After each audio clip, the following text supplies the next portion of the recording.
Shalom, kami menyambut saudara dan juga Anda sekalian yang baru pertama kali mengikuti ibadah online di GBI Bethel. Kami berdoa agar Anda dalam kondisi yang sehat dan juga dalam lindungan Tuhan. Bagi Anda yang baru pertama kali mengikuti ibadah online, ataupun Anda yang memerlukan dukungan doa, silakan mengirimkan komentar melalui kolom chat. Sebelum kita mengikuti ibadah ini, mari sama-sama kita bersatu dalam doa.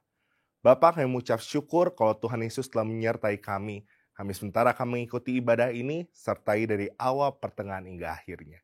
Di dalam nama Tuhan Yesus, kami telah berdoa dan mengucap syukur. Haleluya. Amin. Selamat beribadah dan Tuhan Yesus memberkati. Haleluya. Kita bersyukur kepada Tuhan. Hari ini kita boleh datang pada Dia. Kita boleh menyembah Dia. Tuhan kita selama-lamanya. Yesus Kristus.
Sama-sama dalam kesesakanku.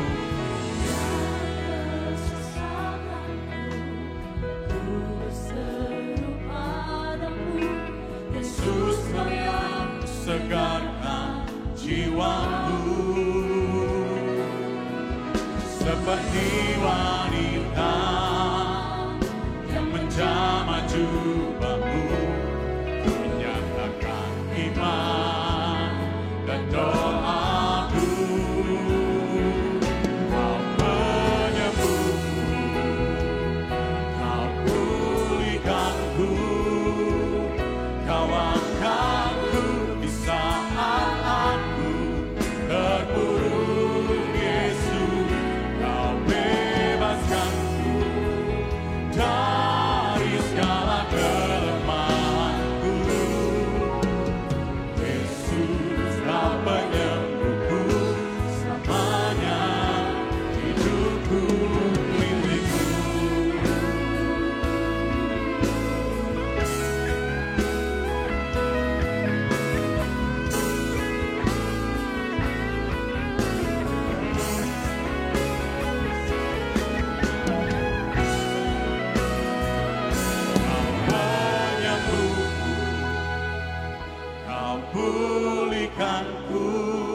penyembuhku, Yesus kau penyembuhku, Yesus kau penyembuhku selamanya. Hidupku milikmu.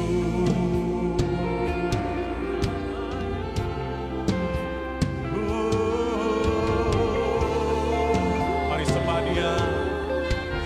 Saya undang kita semua bangkit berdiri bersama-sama. Angkat tangan kita dan nyatakan, sungguh Tuhan, kami menyembah Engkau, Yesus, Kaulah penyembuhku. Kau yang pulihkan kami, Tuhan. Oh, terima kasih.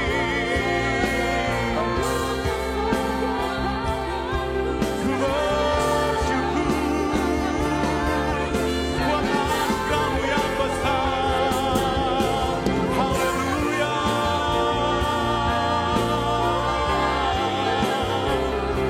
Kami memuji-Mu, Tuhan.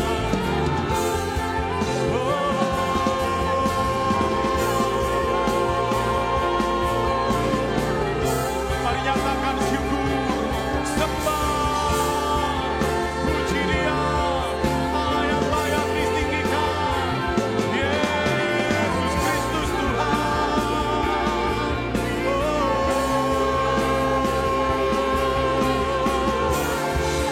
Haleluya. Terima kasih Tuhan. Selama-lamanya Kau yang ku sembah.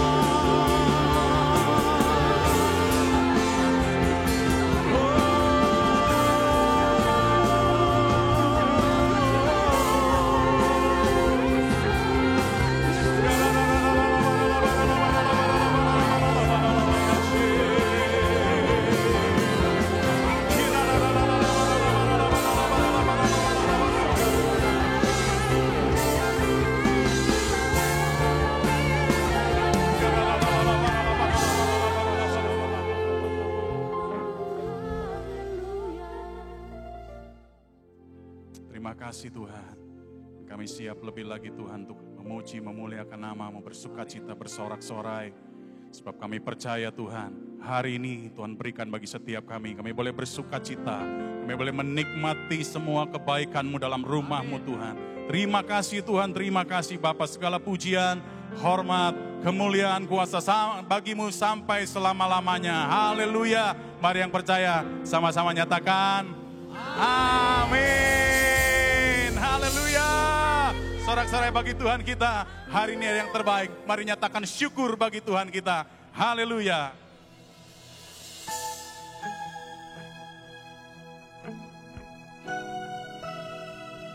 Hidupku ada di tangan-Mu.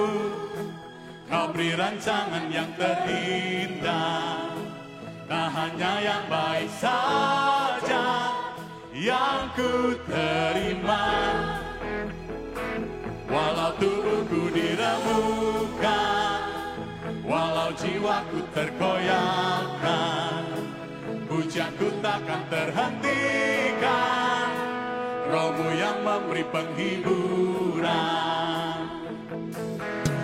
Akan ku pikul salibku, cukuplah kasih setia-Mu.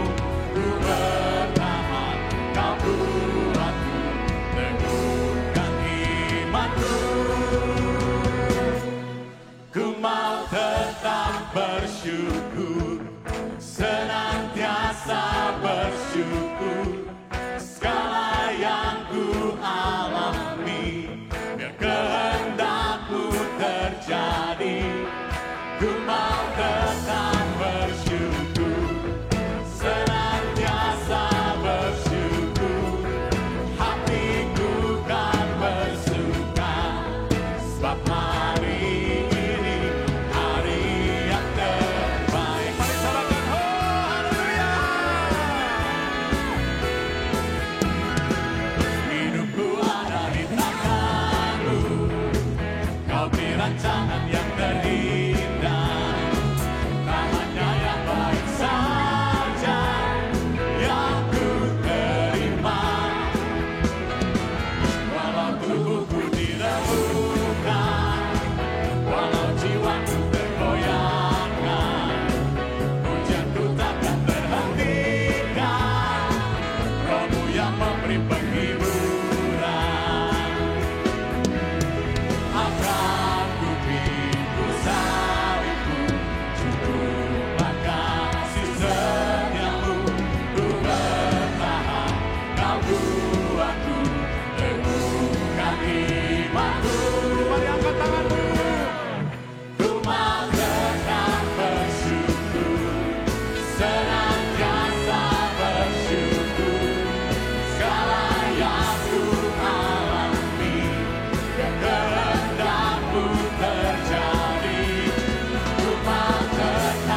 pembebasan, nama yang memberikan kemenangan, nama yang memberikan kesembuhan. Nama siapa? Yesus.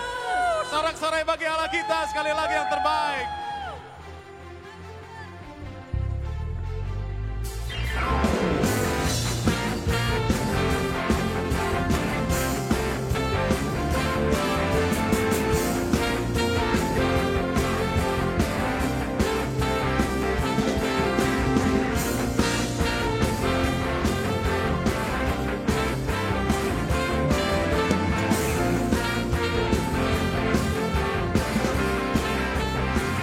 Namanya Tuhanku, menara yang teguh, kota benteng perlindunganku. Allah yang perkasa, Dia Bapa yang kekal.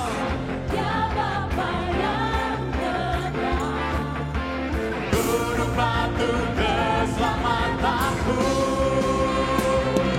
Engkau yang termulia di bumi di surga, termasyur perkasa selamanya.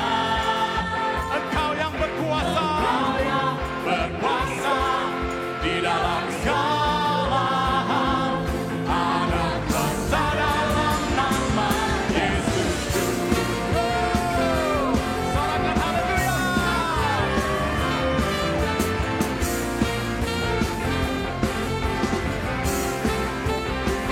Namanya Tuhan, menara yang teguh, kota benteng perlindunganku.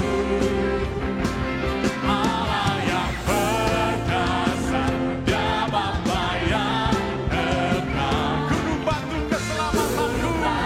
keselamatanku,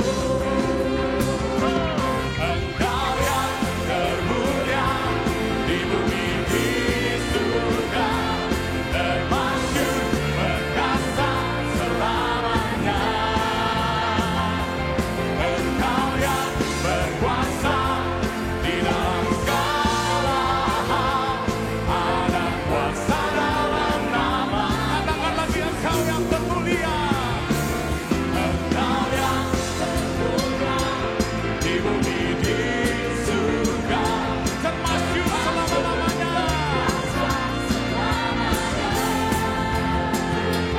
Engkau yang berkuasa di dalam segala hal, ada kuasa dalam nama Yesus.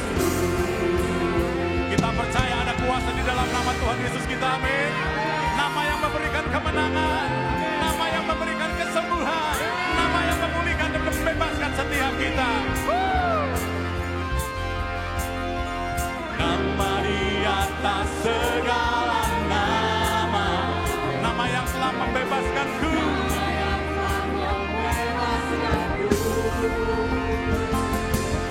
segala kuasa tunduk pada nama itu. Yesus Tuhan segala. mari nyatakan lagi nama di atas segala nama.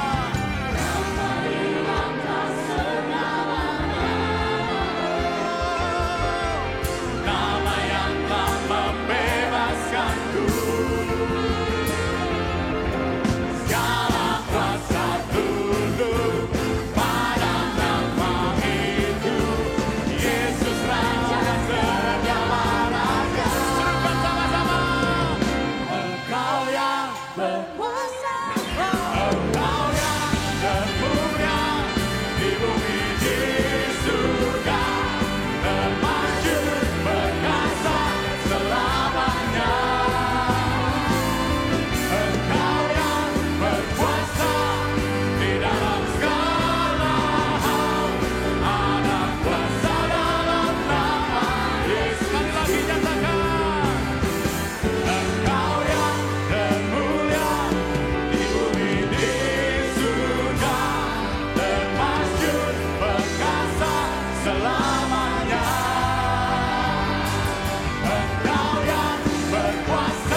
Bapa, kami mengucap syukur kalau kami telah menaikkan setiap pujian penyembahan kami. Sebentar kami mau mendengarkan firman, kau yang memberkati hamba-Mu yang akan menyampaikan isi hati-Mu.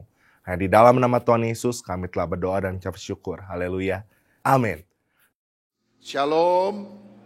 Siapa yang percaya Tuhan ada dan siap memberkati kita? Berikan tepuk tangan sekali lagi untuk kemuliaan nama Tuhan. Hari ini saya akan menyampaikan firman dengan judul kuasa perkataan.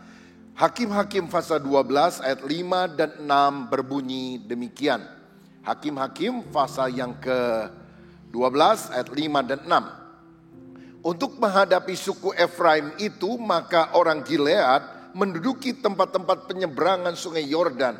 Apabila dari suku Efraim ada yang lari dan berkata, biarkanlah aku menyeberang, maka orang Gilead berkata kepadanya, orang Efraimkah engkau? Dan jika ia menjawab bukan, maka mereka berkata kepadanya, coba katakan dahulu Shibolet.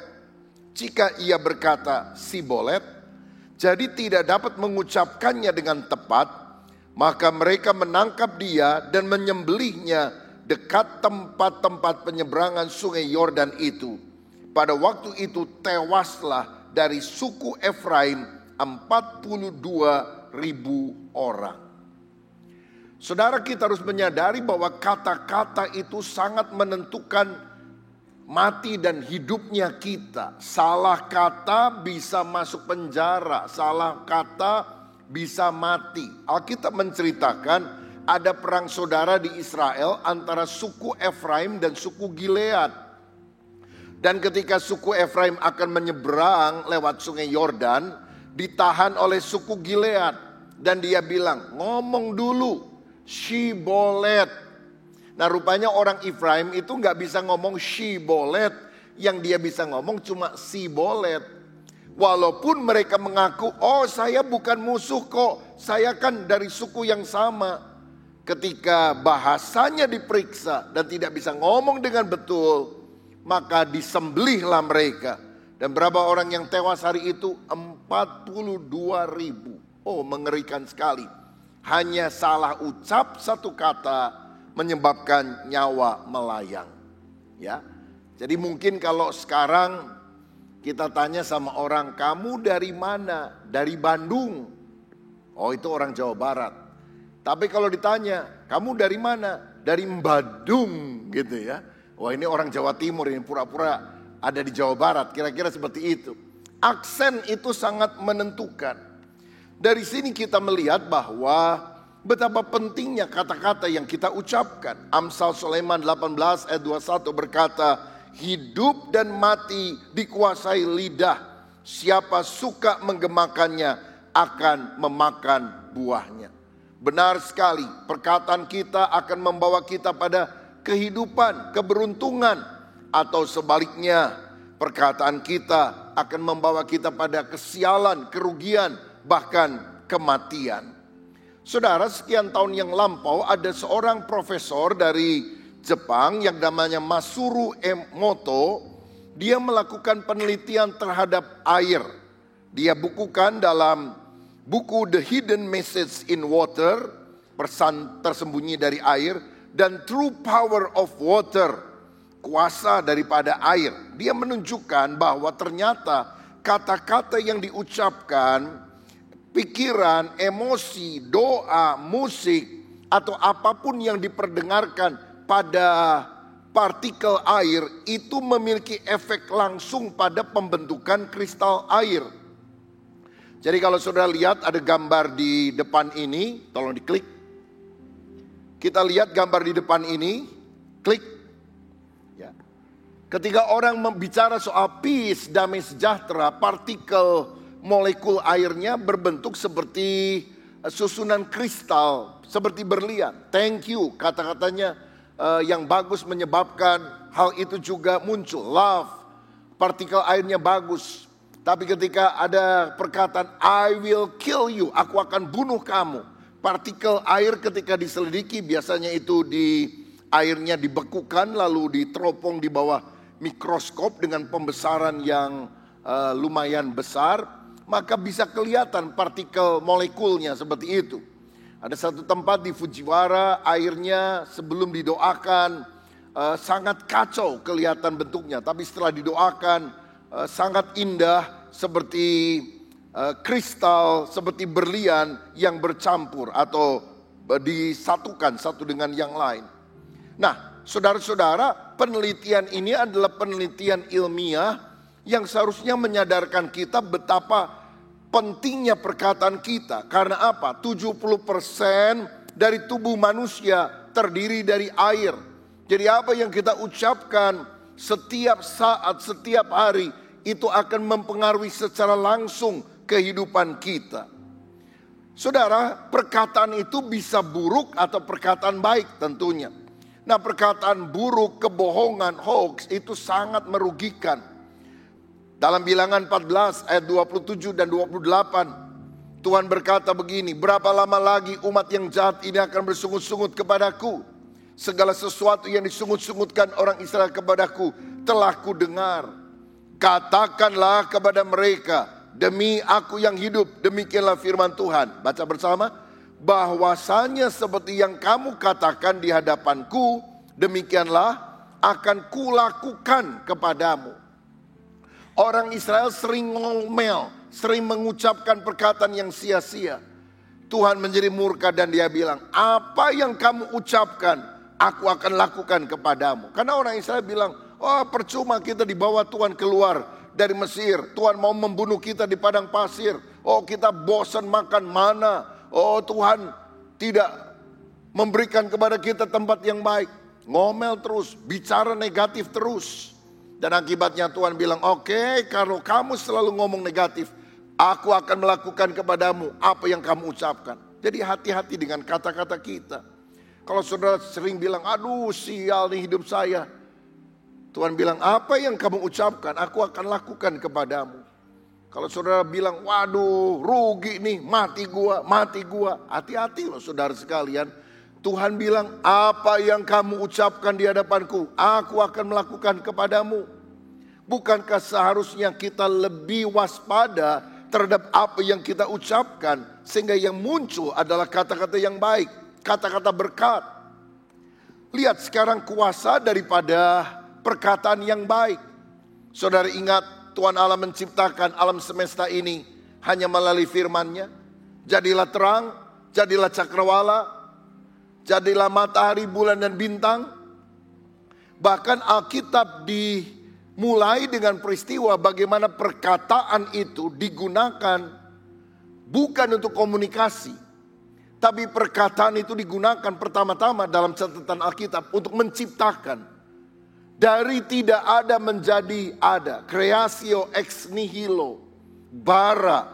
Tuhan menciptakan yang tidak ada menjadi ada. Hanya karena firman-Nya. Sehingga perkataan itu punya daya cipta yang luar biasa. Ketika danau Galilea bergejolak, Tuhan Yesus berkata, diam, tenanglah. Dan badai itu menjadi reda dan semuanya menjadi teduh sekali. Ada seorang perwira Kapernaum yang datang kepada Yesus karena hambanya sakit. Dan dia bilang, kau tidak perlu datang ke rumahku. Tapi katakan saja sepatah kata, maka hambaku akan sembuh. Yesus berkata, pulanglah, hambamu sembuh. Dan kesembuhan terjadi dalam kehidupan hambanya tersebut. Betapa kata-kata kita itu powerful. Apalagi kalau kita mengucapkan kata-kata yang selaras dengan perkataan Tuhan. Karena Tuhan menciptakan alam ini dengan perkataan. Nah saudara-saudara, karena hidup dan mati kita dikuasai oleh lidah, maka kita harus berpikir dengan serius. Bagaimana agar kita memiliki kuasa di dalam perkataan. Ada 4 hal yang secara cepat saya mau bagikan untuk saudara. Yang pertama, kita harus mengisi hati dan pikiran kita dengan firman. Karena ketika firman itu masuk dalam pikiran, firman itu masuk dalam hati, tentu yang meluap keluar adalah firman. Seperti gelas kosong, kalau diisi dengan Coca-Cola, luber keluarnya Coca-Cola. Kalau diisi dengan air putih yang bening, yang keluar adalah air bening. Tapi kalau saudara dengan isi dengan air got, air comberan. Yang keluar adalah air yang kotor. Jadi isilah pikiran dan hati kita dengan firman. Amsal 4 ayat 23 berkata, jagalah hatimu dengan segala kewaspadaan, karena dari situlah terpancar kehidupan. Saudara, ada orang yang hatinya itu penuh luka, kecewa, bitter, kepahitan.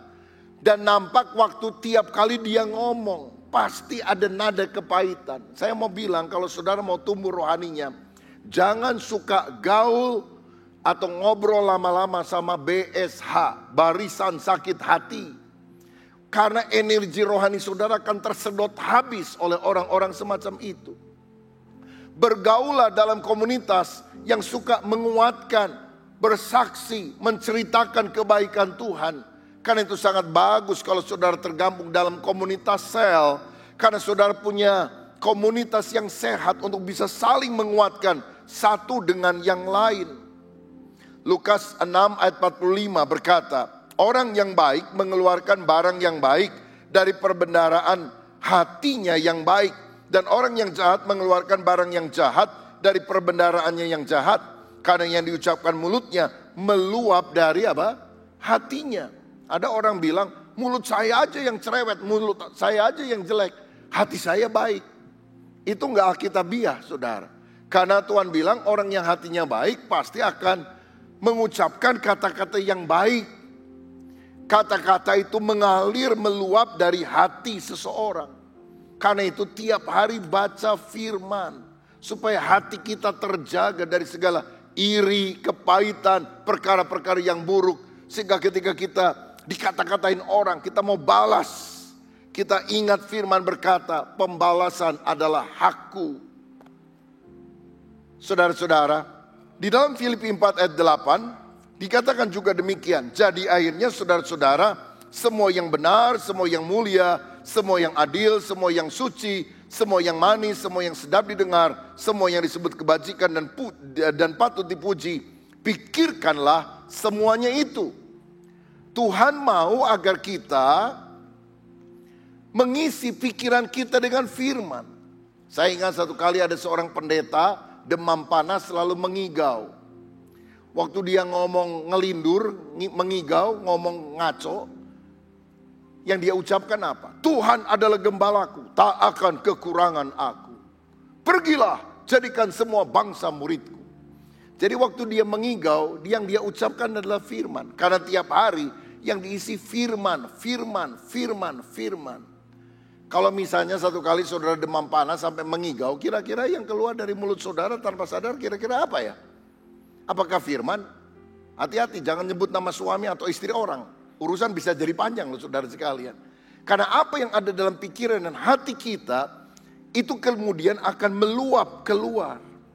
Jadi bacalah firman setiap hari. Dengarkan lebih banyak firman Tuhan. Di gereja kita ada banyak bekal-bekal rohani yang setiap minggu saudara bisa dapatkan. Ada doa pagi yang saudara juga bisa dengar lewat YouTube. Saudara bisa dengarkan lagi. Ada inspiring message 1-2 menit setiap hari. Ada banyak hal-hal bahan-bahan yang bagus. Semuanya sudah tersedia. Maukah saudara menggunakan kesempatan ini untuk mengisi hati dan pikiranmu dengan firman? Yang kedua, bagaimana supaya kita punya kuasa dalam perkataan? Kita harus menghindari perkataan kotor dan menyakitkan. Efesus 4 ayat 29 berkata demikian. Janganlah ada perkataan kotor keluar dari mulutmu, tetapi pakailah perkataan yang baik untuk membangun di mana perlu, supaya mereka yang mendengarnya beroleh kasih karunia. Orang Kristen kalau ngomong harus jaga mulutnya. Jangan sampai perkataan kotor dan menyakitkan. Saya ingat sehabis pelayanan saya dan istri makan di Pujasera di food courtnya belakang apa itu Pasir Kaliki Hyper Square, saudara. Jadi lagi nunggu sate, istri saya nunggu makanannya. Di sebelah kami itu duduk anak-anak SMA kelihatannya 6 orang atau 8 orang. Tapi heran tiap kali mereka ngomong pasti ada anjingnya, saudara sekalian. Anjing, anjing, anjing, begitu. Sampai saya bilang sama istri, apa kita nggak salah duduk ya? Sebelah kita kok anjing semuanya ini. Ayo kita pindah ke tempat yang lain. Saudara, kadang-kadang ada orang udah latah, ngomong kasar sebagai bahasa sehari-hari. Nah, orang Kristen harus mengerem mulutnya dari hal-hal yang kotor, yang tidak membangun, yang tidak berguna. Harus dihentikan, diganti dengan kata-kata lain yang baik. Ya memang saya ingat satu peristiwa, ada seorang anak SMA yang suka ngomong kotor, ngomong anjing itu, saudara. Lalu kemudian gurunya dengar waktu istirahat, dia lagi ngomong sama teman-teman, anjing. Gurunya bilang, kamu itu ngomong kasar aja. Push up 10 kali. Terpaksa push up, saudara. Waktu dia lagi push up, 1, 2 teman-temannya ngerubung. Wah, malah kasih semangat. 3, 4, 5. Ya, yang lain bilang sakali deui, oi, begitu saudara. Nah, karena ciri anak SMA di mana-mana suka sama, bersuka cita di atas penderitaan orang lain, saudara sekalian. Jadi 6, 7, 8, aduh ini udah malu, udah merah mukanya. Apalagi cewek yang dia sukai lagi lihat lagi, saudara sekalian. Aduh, tambah malu dia. 9, 10, begitu 10, disorakin. Dia berdiri, dia bilang, aduh capek anjing katanya. Itu guru bilang, ada anjing lagi, push up 10 kali lagi. Ini udah latah, saudara-saudara. Nah, kita harus mengganti ucapan-ucapan yang kotor, ucapan yang latah dengan ucapan yang baik. Orang Kristen itu udah gak boleh ngomong lagi, ini suami saya goblok banget, tolol banget, anak bodoh. Saudara, kata-kata semacam itu adalah kata-kata yang tidak pantas. Kita harus mengucapkan sesuatu yang baik.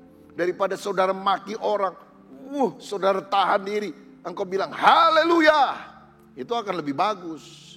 Sampai akhirnya istri akan sadar kalau suami ngomong haleluya, pertama itu artinya puji Tuhan, yang kedua karena dia sedang nahan marah kepada saudara. Nah, saudaraku, saya percaya begini, perkataan dan sikap kita seperti benih yang kita tabur. Apa yang kita tabur itu yang akan kita tuai. Omongan yang negatif, yang buruk, yang merugikan, itu kemudian akan berbalik kepada kita. Sikap kita, perlakuan yang tidak baik juga akan berbalik kepada kita. Nah, daripada kita mengucapkan dan melakukan sesuatu yang buruk dan negatif, sangat baik kalau kita mengucapkan yang baik dan positif dalam kehidupan. Ada seorang mertua yang galak sekali sama menantunya. Menantunya itu seperti diperbudak lah. Pokoknya harus siapin makan pagi, siang, malam untuk mertua. Dan harus selalu hangat. Dan menunya harus selalu ganti-ganti. Gak mau menu yang sama. Waduh, menantunya tuh jengkel sekali. Dia ngomong sama teman-temannya hal yang buruk soal mertuanya ini. Tetapi saudara, karena mertuanya masih tetap begitu, satu kali dia pergi kepada seorang tabib. Dia bilang, tabib, kamu punya racun gak ya? Siapa yang kamu mau racun? Mertua saya itu. Waduh, cerewetnya luar biasa, menindas saya. Tabibnya tersenyum, dia bilang, ada. Tapi gini ya, bener serius kamu mau ngeracun mertua kamu? Bener? Oke, saya kasih racun yang akan efektif selama 1 bulan.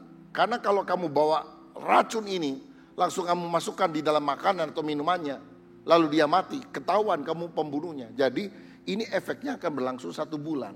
Nah, selama 1 bulan supaya tidak ada yang curiga, kamu itu harus ngomong baik-baik, sikapnya harus baik-baik kepada mama mertua kamu. Supaya kalau dia mati gak ada yang curiga bahwa kamu pelakunya. Bagaimana? Bisa gak? Oh bisa, katanya. Sejak itu menantu masak lebih rajin, saudara-saudara. Ayo mama makan, maafin ya ma, saya kadang suka cemberut, tapi sekarang saya akan melayani mama dengan sukacita. Makan pagi, makan siang, makan malam, beda-beda makanannya, saudara sekalian. Oh, kalau mamanya makan, diambilin lagi, tambah ya, enak kan, gitu ya. Dalam hatinya, mati lu, biar mati lu, cepat mati, gitu saudara. Tapi kan mamanya nggak tahu, karena sikap menantu dan perbuatan menantu sudah baik. 1 hari, 3 hari, 5 hari, 1 minggu, 2 minggu, 3 minggu. Mertua melihat perubahan pada diri sang menantu ini. Dia mulai berubah. Dia bilang maafin mama ya. mama selama ini jahat sama kamu, ternyata kamu baik. Lalu dia ceritakan kepada teman-temannya, ya, grup nenek-nenek yang lain, saudara sekalian. Aduh, menantu saya bagus, baik banget loh. Oh, sifatnya luar biasa, dibanggakan, saudara. Lama-lama si menantu juga sadar kok mertuanya berubah sekarang. Nah, menjelang 1 bulan, dia pikir, aduh, sayang ya kalau mama mertua saya mati. Wah, saya harus cepat-cepat pergi ke tabib itu untuk beli obat penawarnya supaya mama tidak mati. Dia datang dan dia bilang, tabib, apakah kamu bisa memberikan obat penawar racun? Karena beberapa hari ke depan, seperti kata kamu, mertua akan meninggal. Lalu kemudian tabib itu berkata, sebetulnya kamu tidak perlu kasih obat penawar racun ini. Karena sebetulnya aku berikan kepada kamu, itu bukan racun, vitamin. Sebab racunnya sebetulnya ada di dalam hati kamu. Dan ketika engkau mulai mengucapkan kata-kata yang baik, merubah sikap yang buruk menjadi sikap yang baik, racun itu mulai mengalami detoksifikasi dari hatimu, dari hidupmu. Dan ketika engkau berlaku baik kepada orang lain juga akan berlaku baik kepada kamu. Seperti kalau kita bicara kepada sebuah sumur yang kosong. Halo, dia akan jawab, halo, kamu orang jahat. Dia jawab apa? Kamu orang jahat. Jangan sampai waktu kita bilang, kamu orang jahat, lalu dia nyaut, kagak, kamu yang jahat. Nah, lari saudara sekalian, karena ada sesuatu yang beda di sana. Tapi kalau saudara bilang, kamu orang baik, maka pantulannya akan berkata, kamu orang baik. Apa yang kita tabur, itu yang akan kita tuai. Karenanya mari kita menghindari perkataan kotor dan menyakitkan. Sebaliknya, taburlah perkataan, bahkan sikap dan perlakuan hidup yang baik kepada mertuamu, kepada anggota keluargamu, kepada siapapun. Maka kita akan mengalami kuasa dalam perkataan ini. Yang ketiga, bagaimana supaya perkataan kita berkuasa? Kita harus memperkatakan syukur dan pujian. Ibrani 13 ayat 15. Sebab itu marilah kita oleh Dia senantiasa mempersembahkan korban syukur kepada Allah, yaitu ucapan bibir yang memuliakan namanya. Tiap hari belajar mengucap syukur. Lihat sisi positif dari kehidupan ini. Dan jangan selalu bandingkan diri saudara dengan orang lain. Jangan mau jadi orang lain. Jadilah diri saudara sendiri. Kita seringkali bahagia kalau kita tidak bandingin diri dengan orang. Ucapan syukurnya muncul. Tapi ketika memperbandingkan, disitulah kita akan mengalami masalah. Misalnya saudara retreat, ya, retreatnya dibagi-bagi kamar dan ternyata itu di pinggir pantai. Dan ketika kita masuk kamar kita bisa lihat, saudara, waduh bagus ya, pantainya indah. Walaupun kamar kita kamar yang paling pojok, lalu ada tembok, tapi kita kalau lihat ke kiri masih bisa lihat pantai. Walaupun yang kanan lihat tembok. Tapi ketika teman kita bilang, mau lihat kamar saya enggak? Waktu kita datang ke kamar dia ada di tengah kamarnya. Lihat kiri pantai yang luas, lihat kanan pantai yang luas. Mulai marah kita, panitia sirik sama saya. Kenapa dia tidak kasih kamar yang bagus sama saya, tapi kepada teman saya. Pengucapan syukur melihat pemandangan pantai yang indah itu menjadi hilang ketika kita memperbandingkan diri dengan orang lain. Hidup ini jangan suka kepo dengan urusan orang lain, saudara sekalian. Nikmati saja berkat kita yang Tuhan sudah berikan di dalam kehidupan kita. Jangan banyak komplain, belajarlah bersyukur dalam kehidupan ini. Bini gua cerewet luar biasa. Masih untung punya istri. Ada orang yang istrinya udah gak ada, saudara. Suami saya pelitnya luar biasa. Masih untung punya suami, saudara. Ada orang suaminya sudah meninggal dan dia menyesal. Mengapa sepanjang hidup perkawinan dia sering bertengkar. Aduh, ini anak-anak nakal banget. Masih untung punya anak. Ada orang pengen punya anak gak punya anak, saudara. Motor mogok wae. Masih untung punya motor. Orang lain gak punya motor juga. Karena itu mari kita melihat sisi positif dalam kehidupan ini. Dan belajar yang menyanyi, memuji Tuhan. Di tengah pujian penyembahan kita rasa hadirat Tuhan. Ya, datang dalam ibadah, menyembah Tuhan, bersyukur kepada Tuhan. Di rumah setel lagu-lagu rohani lewat Spotify, lewat CD atau apapun juga. Di mobil lagukan lagu-lagu rohani. Nyanyi saudara. Suara saya jelek, gak apa-apa, Tuhan lihat hati. Gimana supaya suara gak jelek? Kencengin volumenya. Saudara nyanyinya agak pelan, kan lebih bagus saudara. Ya. Dan kalau saudara punya masalah, gak apa-apa nyanyi dengan suara keras.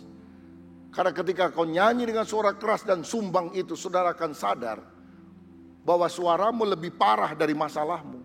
Sehingga saudara agak lagi lebih terhibur dalam kehidupan ini. Dan saya yakin ketika kita memuji, menyembah Tuhan, memperkatakan ucapan syukur, berkat Tuhan akan mengalir dalam kehidupan kita. Yang keempat, saudara sekalian, bagaimana supaya kita punya kuasa dalam perkataan? Kita harus mengucapkan perkataan iman yang membangun. Jadi ada 4M yang saya bagikan pagi ini supaya kita memiliki kuasa dalam perkataan. Pertama, mengisi hati dan pikiran dengan firman. Kedua, menghindari perkataan kotor dan menyakitkan. Ketiga, memperkatakan syukur dan pujian. Yang keempat, mengucapkan perkataan iman yang membangun. Matius 21 ayat 21 berkata, Yesus menjawab mereka, aku berkata kepadamu, sesungguhnya jika kamu percaya dan tidak bimbang, kamu bukan saja akan dapat berbuat apa yang kuperbuat dengan pohon ara itu, tetapi juga jikalau kamu berkata kepada gunung ini, beranjaklah dan tercampaklah ke dalam laut, hal itu akan terjadi. Kalau saudara punya iman di hati dan mengucapkan dengan perkataan, banyak mujizat akan terjadi dalam hidup. Iman sejati diwujudkan dalam kata-kata. Iman tidak lengkap tanpa kata-kata iman. Saudara, ketika ada seorang yang 12 tahun sakit pendarahan melihat Yesus lewat, dia berkata berkali-kali dalam hatinya, asal ku jamah saja ujung jubah Yesus, aku akan sembuh. Dan ketika dia berkali-kali mengucapkan kata-kata iman itu, waktu dia jamah, kesembuhan mengalir. Yesus berkata kepada muridnya, siapa yang menjamah jubahku? Muridnya bilang, dari tadi orang desek-desekan, pasti ada orang yang pegang jubahmu. Yesus bilang lain. Ini ada tenaga, ada kuasa yang mengalir, yang keluar dari tubuhku. Karena pasti ada jamahan yang berbeda. Apa yang membedakan jamahan itu? Jamahan iman, saudara. Kalau engkau berdoa, tapi hatimu tetap takut, khawatir, gak ada mujizat. Tapi kalau engkau berdoa dengan iman, mujizat akan terjadi dalam kehidupan. Karena itu percayalah apa yang Alkitab katakan. Dan ketika engkau percaya dengan segenap hati, iman akan membawa kita dalam mujizat. Ada seorang hamba Tuhan dengan karunia kesembuhan ilahi dari Amerika Serikat yang bernama T.L. Osborne. Dia bilang, jika kamu sakit, ada 3 perkataan yang perlu kamu dengar. Pertama, apa kata gejala penyakit itu? Demam, panas, batuk, flu. Yang kedua, apa kata firman Tuhan? Bukankah firman berkata, oleh bilur Yesus kamu telah sembuh? Dan yang ketiga, ini yang paling penting. Apa kata Anda? Kalau saudara mengiyakan kata gejala penyakit itu, saudara akan sakit. Tapi kalau engkau mengiyakan apa kata firman, aku tidak akan mati, tapi aku akan hidup dan aku akan memuliakan Tuhan. Oleh bilur Yesus, saya sudah disembuhkan. Maka ucapanmu itu akan menentukan hidup dan matimu. Jadi hari ini, ketika saudara punya masalah, pergumulan, persoalan, apa kata gejala masalah tersebut? Apa kata firman? Apa kata Anda? Saudara mengalami keterpurukan secara ekonomi, saudara berusaha tapi belum ada hasil. Firman Tuhan berkata, Allahku akan memenuhi segala keperluanmu menurut kekayaan dan kemuliaannya dalam Kristus Yesus. Bukan segala keinginan kita, tapi keperluan apalagi yang mendasar Bapa Surgawi akan siapkan. Yang penting sekarang apa kata Anda? Saudara ngomong negatif terus, saya kekurangan, saya nggak diberkati, Tuhan meninggalkan saya. Atau engkau berkata, saya percaya Tuhan penyedia yang ajaib dan Dia akan memberkati saya melalui pekerjaan saya. Kalau saya rajin bekerja melakukan bagian saya, Tuhan akan melakukan bagiannya dan memberkati saya. Apa kata Anda? Itu adalah hal yang penting. Dan apa yang kita ucapkan harus selaras dengan firman. Sebab kalau kita ngomong beda dengan apa yang diajarkan firman, kita tidak akan mengalami mujizat. Sehingga ketika hal-hal negatif ada dalam hati dan pikiran kita, kita berdiri di depan cermin dan cermin ngotbahin kita, jelek lu, sial lu, gak akan berhasil. Kita yang harus mengkhotbahin kaca itu selaras dengan firman Tuhan. Aku anak Tuhan, aku umat yang diberkati Tuhan, aku dijadikan lebih daripada pemenang. Saudara harus berani bilang, saya bukan apa yang orang lain ucapkan tentang saya. Saya bahkan bukan apa yang saya katakan tentang diri saya. Saya adalah apa yang Yesus katakan tentang saya. Dan kata Yesus, saya adalah orang yang sudah dibenarkan walaupun saya pernah hidup di dalam dosa. Kata Yesus, saya adalah orang yang telah disucikan, telah diberkati. Saya biji matanya, saya berharga di matanya. Dan kalau saudara mengucapkan perkataan yang selaras dengan firman Tuhan, apa kata Anda? Selaras dengan firman atau selaras dengan gejala penyakit atau masalah? Itu akan menentukan hasilnya. Ucapkanlah kata-kata yang membangun. Saudara tahu orang Kristen harus belajar mengucapkan kata-kata profetik. Kata-kata profetik, kata-kata nubuatan adalah mengatakan dengan iman apa yang akan terjadi di depan. Saya tidak tahu apa yang akan terjadi, tapi saya yakin masa depan saya cerah karena Tuhan akan memberkati saya. Saya percaya anak-anak saya sudah ajar dalam hidup, dalam kebenaran. Saya bawa ke sekolah minggu, saya ajar dengan firman. Saya bawa mereka dalam mesbah keluarga. Saya yakin mereka akan menjadi anak yang dewasa, berhasil, dan mencintai Tuhan. Itu kata-kata profetik. Belum ada, tapi kita mengucapkannya dengan iman karena kita yakin. Kita melakukan bagian kita, Tuhan akan melakukan bagiannya. Jadilah orang yang menubuatkan dalam tanda kutip hal-hal yang baik bagi dirimu sendiri melalui perkataan yang selaras dengan firman Tuhan. Itulah perkataan iman yang harus ada dalam hidup kita. Dan saya mau katakan perkataan iman yang perlu kita perdengarkan juga kepada orang lain adalah Injil Kristus. Karena ketika kita memberitakan Injil, kita menawarkan supaya orang yang tidak percaya beriman kepada Kristus. Dan Injil yang diperdengarkan melalui kesaksian itu sanggup mengubah nasib kekal seseorang dari perjalanan menuju neraka beralih pada perjalanan menuju sorga. Roma 1 ayat 16 berkata demikian. Sebab aku mempunyai keyakinan yang kokoh dalam Injil. Karena Injil adalah kekuatan Allah yang menyelamatkan setiap orang yang percaya. Kalau orang lapar, saudara kasih makan, paling beberapa jam lagi dia akan lapar. Kalau saudara lihat ada orang gak punya pakaian, saudara kasih pakaian, itu baik. Tapi mungkin dalam beberapa minggu atau bulan pakaiannya akan lusuh dan pakaian itu akan dibuang. Tapi kalau saudara memberitakan Yesus, memberitakan kabar baik, Injil, dan orang itu percaya, dalam kekekalan jutaan triliunan tahun, dia akan mengucap syukur. Karena ada orang yang memperdengarkan kata-kata iman, berita Injil kepada mereka semua. Maukah kita dipakai oleh Tuhan untuk menjadi alat pemberitaan kabar baik? Maukah saudara memberitakan Injil, perkataan yang baik kepada anggota keluargamu, kepada teman-temanmu, agar mereka percaya kepada Yesus? Saya berdoa, kata-kata kita adalah kata-kata berkat. Seperti Maria ketika mengucapkan perkataan, bayi yang ada dalam kandungan Elizabeth melonjak kegirangan. Dan Elizabeth penuh dengan Roh Kudus. Saya berdoa waktu kita bicara, orang penuh Roh Kudus. Bukan penuh roh kemarahan. Karena kata-kata kita mengandung berkat yang luar biasa. Kiranya Tuhan Yesus memberkati kita semuanya. Amin. Saudara yang dikasihi Tuhan, mari kita bersama-sama mengakhiri dan menutup ibadah kita ini di dalam doa. Bapa Surgawi, kami menaikkan syukur karena pertolongan Tuhan, urapan Tuhan, jamahan-Mu kepada setiap kami pribadi lepas pribadi. Sepanjang kami mengikuti ibadah ini, meteraikanlah seluruh berkat-Mu dalam hidup kami ya Tuhan. Dan kami percaya kami menjadi orang-orang yang melakukan, melaksanakan kebenaran firman-Mu. karena kuasa Roh Kudus-Mu yang bekerja.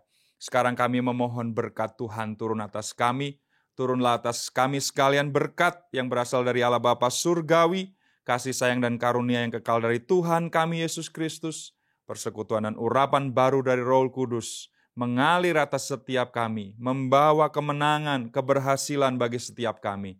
Dan kami terima seluruh berkat-Mu itu hanya di dalam nama Tuhan Yesus Kristus. Semua kita yang percaya, semua kita yang diberkati, mari katakan, amin. Tuhan memberkati kita sekalian.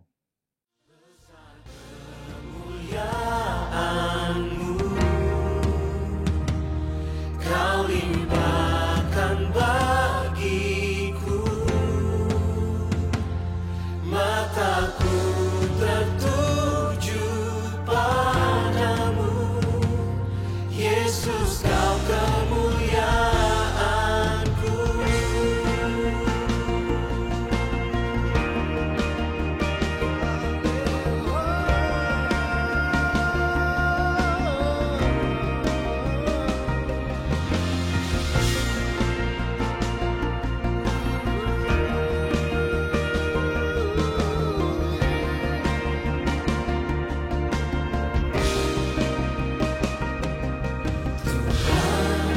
Bentuklah diriku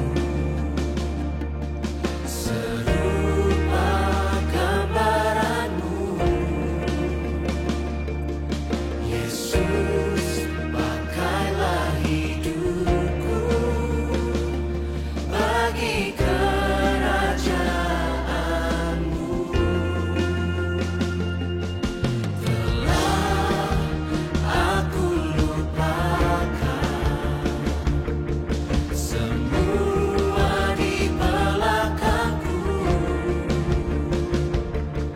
dan ku arahkan hidupku kepada panggilan-Mu. Besar kemuliaan-Mu, Kau limpahkan bagiku, mataku tertuju padamu, ku persembahkan hidupku, ajaib perbuatan-Mu, Kau nyatakan bagiku, mataku tertuju padamu, Yesus Kau